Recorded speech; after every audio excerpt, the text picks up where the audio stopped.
Saudara kembali menyaksikan Aceh hari ini, persiapan Sabang Marine Festival SMF 2023 terus dimatangkan. Beragam kreasi ikut menyemarakan ajang bahari tersebut, termasuk penampilan dekorasi, tampilan dekorasi saat pembukaan di panggung utama nantinya.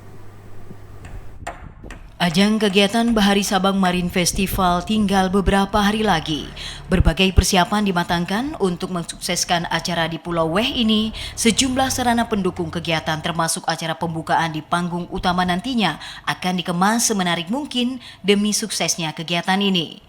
Salah satunya kerajinan tangan handmade berupa dekorasi kekayaan bawah laut Sabang berupa terumbu karang dengan media styrofoam atau biasanya disebut gabus. Perupa Ifandi dan rekan-rekannya setidaknya akan menampilkan sekitar 20 unit hasil karyanya pada panggung utama nantinya.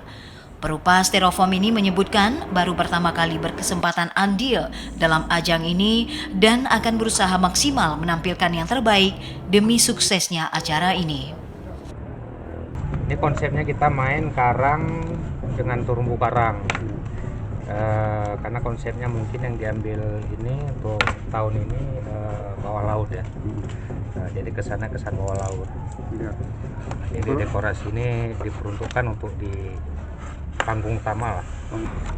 Targetnya besok berarti sebelum hari H udah bisa diinstal. Untuk media yang dituangkan, ia mengaku dapat di mana saja seperti kayu, triplek, bahkan besi sesuai pesanan yang diminta.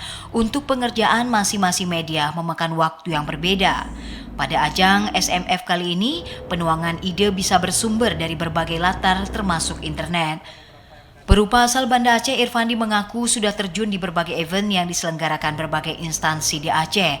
Dan SMF merupakan tantangan tersendiri bagi dirinya dan rekan-rekan karena harus mengkolaborasi ide dan kekayaan bawah laut Sabang yang sudah menusantara bahkan dunia. Ia berharap karyanya dapat turut andil untuk mensukseskan ajang Sabang Marine Festival yang juga merupakan salah satu kegiatan unggul di Provinsi Aceh. Dari Sabang, Mahfud TVRI Aceh melaporkan.